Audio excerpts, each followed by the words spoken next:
Cinema అయిన మహా నేను మిస్టర్ బి నా మాట సూటిగా ఉంటది, మాట క్లియర్ గా ఉంటుంది. మీరు చూస్తున్నారు mister B channel. Welcome to Monday test. ఈ వీక్ మండే టెస్ట్ లో మెరుపులు, ఉరుములు, పిడుగులు ఏమీ లేవు. అందరూ ఎక్స్పెక్ట్ చేసినట్టుగానే గత వారం రిలీజ్ అయిన సినిమాలు పెర్ఫామ్ చేశాయి. కాకపోతే ఉన్నంతలో పాజిటివ్ గా పెర్ఫామ్ చేసి సర్ప్రైజ్ చేసింది మాత్రం అమరన్ మూవీనే. మూడో వారాంతంలో కూడా సినిమా మంచి కలెక్షన్స్ రిపోర్ట్ చేసింది. అటు తెలుగులోను ఇటు తమిళ్లోను. దీపావళికి రిలీజ్ అయింది. ప్రతి వారం రిలీజ్ అవుతున్న కొత్త సినిమాలకి సైలెంట్ గా జలక్కులు ఇచ్చుకుంటానే వస్తుంది అమరన్. కంగువా మూవీకి కూడా అమరన్ జలక్కులు తప్పలేదు. కానీ అందులో అమరన్ తప్పేమీ లేదు. ఏదైనా తప్పు ఉంది అంటే ఆ సినిమా డైరెక్టర్ దే అయి ఉండొచ్చు. ఎందుకంటే అంత బాగా తీసాడు సినిమాని. అంత క్వాలిటీగా, అంత ఎమోషనల్ గా జనాలకి కనెక్ట్ అయిపోయేట్టు తీయటమే అతను చేసిన తప్పు అయి ఉండొచ్చు. మ్యాజిక్ జరుగుతుంది బాక్స్ ఆఫీస్ దగ్గర. అది ఇంకా కంటిన్యూ అవుతుంది. ఇప్పుడప్పుడే ఆగేట్టు కూడా లేదు. నవంబర్ ఎండ్ వరకు, ఇంకా చెప్పాలి అంటే పుష్ప వచ్చేంత వరకు కూడా అటు తమిళ్లోను ఇటు తెలుగులోను అమరన్ ఇంట్రెస్టింగ్ గా కలెక్షన్స్ తీసుకుంటానే ఉండే అవకాశం కనపడుతుంది. బిజినెస్ తో ఇన్వాల్వ్ అయి ఉన్న వాళ్ళకి మంచి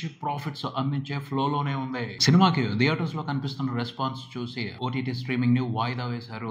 వెయ్యికి ఏం చేస్తారు? థియేటర్ లో ఆ సినిమాని చూసి ఆడియన్స్ చాలా బాగా ఎంజాయ్ చేస్తున్నారు. మంచి కంటెంట్ ఉన్న సినిమా ఎలాంటి ప్రభావవంతమైన ఫలితాన్ని తీసుకుంటుందో ఈ సినిమా చూపిస్తుందని చెప్పొచ్చు. నేను మళ్ళీ చెప్తున్నా, మళ్ళీ చెప్తా కంటెంట్ జబర్దస్త్ గా ఉంది కాబట్టి మూవీ టీమ్ సినిమాకి సరిగ్గా ప్రమోషన్స్ చేయకపోయినా జనాల టాక్ తో బ్రహ్మాండంగా నడుస్తుంది అమరాన్. అది పవర్ ఆఫ్ కంటెంట్. మంచి కంటెంట్ తో సినిమా తీస్తే రకరకాల వేషాలు వేయాల్సిన అవసరం, సింపతి కార్డులు ఉపయోగించాల్సిన అవసరం, కామ్ గా ఉంటే చాలు, జరగాల్సిన జాతర జరిగిపోద్ది. ఇన్స్పైర్ అవ్వాల్సిందే ఇలాంటి సినిమాలు చూసి. ఇలాంటి సినిమాలు చేయటం కోసం మోటివేట్ అవ్వాలి. ప్రాపర్ గా, పర్ఫెక్ట్ గా కథ చెప్పటం నేర్చుకోవాలి. అలాంటి సినిమాలకి తిరుగు ఉండదు. అంతేగాని 2-3 ఐటెంలు రాద్దాం, ఆ ఐటెంలు ఎలా సెట్ చేద్దాం, ఎపిసోడ్లు రాద్దాం, ఆ ఎపిసోడ్ ని ఎక్కడ పెడితే సినిమా సేల్ అవుద్ది, ఇలాంటివి నేర్చుకుని ఉపయోగమే ఉండదు. అలాంటి ప్యాకేజ్ ఐటమ్ సినిమాలకి గ్యారంటీ ఉండదు. వర్కౌట్ అవ్వచ్చు, అవ్వకపోవచ్చు, కానీ అందంగా కథ చెప్పడం తెలుసుకుంటే తిరుగుండదు.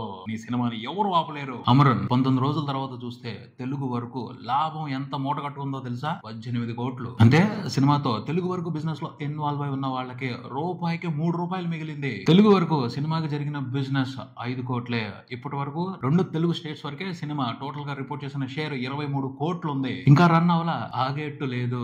ఖచ్చితంగా 25 కోట్లకు పైన షేర్ చూసేట్టే ఉంది. గ్రాస్ చూసుకుంటే 40 కోట్లు దాటింది. ఫుల్ రన్ లో 50 కోట్ల గ్రాస్ మార్క్ ని టచ్ చేద్దామన్న ఆలోచనలోనే ఉంది. అమరన్ మూవీ గురించి పబ్లిక్ లో సైలెంట్ బజ్ ఉంది. మాట్లాడుకుంటున్నారు, డిస్కస్ చేసుకుంటున్నారు, థియేటర్స్ కి వస్తున్నారు, చూస్తున్నారు, వెళ్ళిపోతున్నారు. ఆడియన్స్ చాలా కామ్ గా. తమిళనాడులో కూడా అలాగే ఉంది పరిస్థితి. కంగువా రిలీజ్ అయినా కూడా అమరన్ కి ఇవ్వాల్సిన ఇంపార్టెన్స్ ని ఏ మాత్రం తగ్గించలేదు తమిళ ఆడియన్స్. 19వ రోజున చూసుకుంటే అమరన్ 5వ రోజు కంటే ఎక్కువ కలెక్షన్స్ రిపోర్ట్ చేసింది తమిళనాడు వరకు. తమిళనాడు వరకే దాదాపు 145 కోట్ల గ్రాస్ చూసింది 19 రోజులకి. వరల్డ్ వైడ్ చూసుకుంటే సినిమా రిపోర్ట్ చేస్తున్న గ్రాస్ 300 కోట్లు దాటింది. 200 అనుకున్నారు, 250 దగ్గర ఆగిపోద్ది అనుకున్నారు, 300 కూడా దాటేసింది. ఇప్పుడు 350 టచ్ చేస్తుంది అని కాన్ఫిడెంట్ గా చెప్తుంది Tamil trade. Siva Karthikeyan career best film ఇది. తమిళ ఫిల్మ్ ఇండస్ట్రీలో 300 కోట్లకు పైన గ్రాస్ చూసిన అతి కొద్ది మంది సూపర్ స్టార్స్ లో ఇప్పుడు శివ కార్తికేయన్ కూడా ఒకడు. అన్ని లాంగ్వేజెస్ లో సినిమా 19 రోజుల్లో టోటల్ గా రిపోర్ట్ చేసిన షేర్ చూసుకుంటే 150 కోట్ల వరకు ఉంది. సినిమాకి ప్రపంచవ్యాప్తంగా జరిగిన బిజినెస్ అన్ని వెర్షన్స్ లో కలిపి చూసుకుంటే 70 కోట్లు ఉంది. షేర్ ఇప్పటి వరకు 150 కోట్లు దాటింది. అంటే లాభమే 80 కోట్ల వరకు ఉంది. మామూలు హిట్ కాదు, terrific mind blowing block buster Amaran. Amaran success Indian film హిస్టరీలో ఓ మెమరీగా నిలిచిపోద్ది. అలాంటి వాల్యుబుల్ బ్లాక్ బస్టర్. ఇంకా సూర్య కంగువా మూవీ విషయానికి వస్తే ఫస్ట్ రోజే సినిమా పరిస్థితి ఏమిటో అర్థమైపోయింది. స్ట్రాంగ్ నెగటివ్ టాక్ పడేసింది సినిమా కలెక్షన్స్ ని. ఫస్ట్ రోజున ఈవినింగ్ షోస్ కే, రెండో రోజుకే ఎక్కడికక్కడ భారీ డ్రాప్. తెలుగు స్టేట్స్ వరకు అయితే ఫస్ట్ రోజున సినిమా నియర్లీ 4 కోట్ల షేర్ పెట్టింది. రెండో రోజు చూసుకుంటే 1,25,00,000 షేర్, అబౌవ్ 50% డ్రాప్. అక్కడ నుంచి మూడో రోజున, నాలుగో రోజున కూడా 1 crore కి అటు ఇటుగా కలెక్ట్ చేస్తూనే సరిపెట్టింది. ఆ నెంబర్స్ ఏవైతే ఉన్నాయో వీకెండ్ లో రిపోర్ట్ అయిన నెంబర్, సూర్య మీద అభిమానంతో వచ్చిన సినిమా కంటెంట్ అయితే ప్రేక్షకులు కంప్లీట్ గా రిజెక్ట్ చేశారు. తమిళ్లో కూడా అంతే. సూర్య మీద ప్రేమతో, అభిమానంతోనే కొంతమంది ఆడియన్స్ కలెక్షన్స్ ఇచ్చారు. కంటెంట్ కు సంబంధించి మాత్రం తమిళ్లో కూడా దారుణమైన నెగిటివిటీ ఉంది. ఎవరు ఏమీ చేయలేరు. కంటెంట్ ఆడియన్స్ కి కనెక్ట్ అవునప్పుడు మెజారిటీ ఆఫ్ ఆడియన్స్ కంటెంట్ ని రిజెక్ట్ చేస్తున్నారు అంటే భారీ ఫెయిల్యూర్ చూడాల్సిందే. కంగువా కూడా తమిళ్లోనూ తెలుగులోనూ వరల్డ్ వైడ్ భారీ నష్టాలను చూసే పరిస్థితి కనపడుతుంది. తెలుగులో కంగువా మూవీకి దాదాపు 24 కోట్ల వరకు ప్రీ రిలీజ్ బిజినెస్ జరిగింది.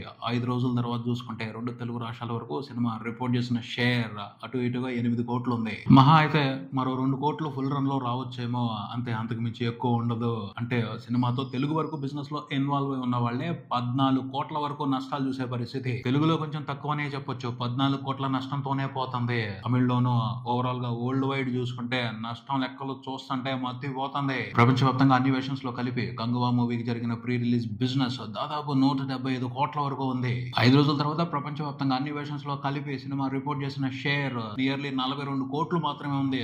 గ్రాస్ అటు ఇటుగా 90 కోట్లు మాత్రమే ఉంది. బిజినెస్ ని షేర్ తోనే లెక్కేస్తారు కాబట్టి 175 కోట్లకి సినిమా చూసిన షేర్ 5 రోజుల్లో 42 కోట్లే. సినిమా హిట్ అనిపించుకోవడానికి ఇంకా 133 కోట్లు వరల్డ్ వైడ్ వసూలు చేయాల్సిన అవసరం ఉంది. అదైతే చాలా కష్టమైన పని. ఎంత పెద్ద మనసు చేసుకున్నా మహా అయితే ఓ 20 కోట్లు వెనక్కి రావచ్చేమో సినిమా ఫుల్ రన్ కంప్లీట్ అయిపోయేప్పటికీ. కానీ 110 కోట్లు వచ్చే అవకాశం కనిపించట్లా. ఆ 110 కోట్లు నష్టాన్ని సినిమాతో బిజినెస్ లో ఇన్వాల్వ్ అయి ఉన్న వాళ్ళు భరించాల్సిన పరిస్థితే. 110 కోట్ల నష్టం అంటే చిన్న విషయం కాదు. జీవితాలు తారుమారైపోతాయి. భారీ డిజాస్టర్ గా నిలవనుంది కంగువా.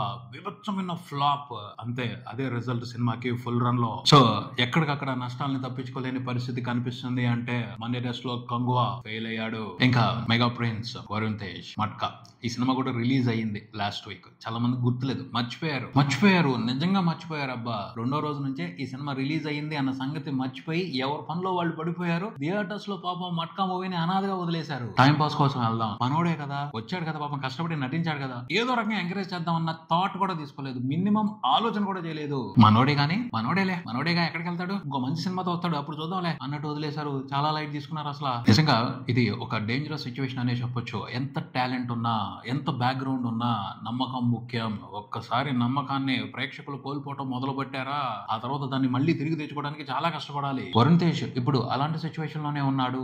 ఆడియన్స్ అతని సినిమా వచ్చినా లైట్ తీసుకుంటున్నారు అంటే అతని మీద నమ్మకాన్ని కోల్పోయారు. వరుణ్ తేజ్ సినిమా అంటే ఏముంటదబ్బా, యావరేజ్ కంటెంట్ ఉంటది లేకపోతే సినిమా బాగోదు అన్న ఒపీనియన్ లో ఆడియన్స్ ఉన్నారు. ఆ ఒపీనియన్ కి తగ్గట్టే కంటెంట్ కూడా ఉండి సినిమా అలాంటి టాకే తీసుకుంటే ఎందుకు ఇంట్రెస్ట్ చూపిస్తారు. ఒకసారి ఇతని సినిమాలు బాగో అని నమ్మకం పడింది అంటే ప్రేక్షకుల్లో ఆ నమ్మకాన్ని బ్రేక్ చేయడం చాలా కష్టం. ఎంతో అద్భుతమైన సినిమాతో వస్తే గానీ ఆ నమ్మకాన్ని బ్రేక్ చేసి ఇతని మీద కొత్త ఆసక్తిని పెంచుకునే అవకాశం ఉండదు. వరుణ్ తేజ్ కి అతని వాల్యూ ఏంటో అర్థం కావట్లేదు. అతనికి చాలా మంది ఫ్యాన్స్ ఉన్నారు, కల్ట్ ఫ్యాన్ బేస్ ఉంది, అతని యాక్టింగ్ కి ఫ్యాన్ బేస్ ఉంది. మంచి కంటెంట్ ఎంచుకోకుండా అతన్ని ఇష్టపడే అభిమానుల నమ్మకాన్ని ఒమ్ము చేస్తున్నాడు వరుణ్ తేజ్. ఇది కరెక్ట్ కాదు. అసలు లైట్ తీసుకోవాల్సిన వ్యవహారం కాదు, చాలా సీరియస్ వ్యవహారం. మంచి కాంబినేషన్ పట్టుకోవాలి, మంచి కథను పట్టుకోవాలి. ఈసారి వచ్చే సినిమా అలా ఇలా ఉండకూడదు. చాలా దారుణం. అసలు మట్కా మూవీకి థియేటర్స్ లో కనిపించిన రెస్పాన్స్ ఘోరం. రెండో రోజు నుంచే కలెక్షన్స్ లేక చాలా చోట్ల షోలు క్యాన్సిల్ అయిన పరిస్థితి. వీకెండ్ అంతా కూడా అదే నడిచింది. సండే కూడా మట్కా మూవీ ఉన్న థియేటర్స్ లో కలెక్షన్స్ లేక షోలు క్యాన్సిల్ అయ్యాయి. 0 షేర్లు. కొన్ని చోట్ల థియేటర్లు ఆపుకోవడం కోసం డిస్ట్రిబ్యూటర్స్ గానీ నిర్మాతలు గానీ ఎదురు రెంట్లు కట్టుకోవాల్సిన పరిస్థితి. ఎంత దారుణమైన నెగిటివ్ రెస్పాన్స్ అంటే కొన్ని ఊళ్ళల్లో పోస్టర్లు వేశారు సినిమాకి, ఆ పోస్టర్ల ఖర్చులు కూడా వెనక్కి వస్తాయని చెప్పలేని పరిస్థితి. 5 రోజుల్లో 2 తెలుగు రాష్ట్రాల వరకు మట్కా రిపోర్ట్ చేసిన షేర్ 1,50 లక్షలు కూడా లేదు. వరల్డ్ వైడ్ 1,80 లోపే అంటున్నారు. ఎంత పెద్ద హీరో వరుణ్ తేజ్, అతని సినిమాకి 2 కోట్ల షేర్ కూడా లేకపోవడం ఏమిటి? ఒక రోజులో రావాలి 2 కోట్ల షేర్. వీకెండ్ అంతా 2 కోట్లు తగ్గకుండా షేర్ పడాలి. కానీ మొత్తం వీకెండ్ అంతా కలిపి 2 కోట్ల షేర్ కూడా రాలేదు. సినిమాకి బిజినెస్ ఎంత జరిగిందో తెలుసా? దాదాపు 18 కోట్లు. 2 కోట్లు కూడా షేర్ రాలేదు. అంటే సినిమాతో బిజినెస్ లో ఇన్వాల్వ్ అయి ఉన్న వాళ్ళు నష్టపోతుంది ఎంతో తెలుసా? 16 కోట్లకు పైనే. అసలేమీ వెనక్కి రావట్లా. పెట్టింది పెట్టినట్టు మొత్తం స్మాషే. రూపాయి పెడితే 5 పైసలు కూడా వెనక్కి వస్తున్న పరిస్థితి లేదు. 95 పైసలు నష్టం. తెలుగు ఫిలిం ఇండస్ట్రీ హిస్టరీలో వరస్ట్ డిజాస్టర్స్ రిజల్ట్స్ తీసుకున్న సినిమాల్లో మట్కా కూడా ఉంటది. ఇంకేముంది చెప్పడానికి? లాస్ తప్పించి ఏమీ కనిపించట్లేదు. మట్కా కూడా మండే టెస్ట్ లో ఫెయిల్ అయ్యింది. ఇది ఇక్కడికి. మరో వీడియోతో మళ్ళీ కలుద్దాం. ఈ వీడియో మీకు నచ్చితే లైక్ చేయండి, మీ ఫ్రెండ్స్ తో షేర్ చేసుకుని మీ అభిప్రాయాన్ని కామెంట్ చేయండి. ఈ ఛానల్ ని సబ్స్క్రైబ్ చేయండి. నేను mister B. Keep watching mister B channel. Thank you.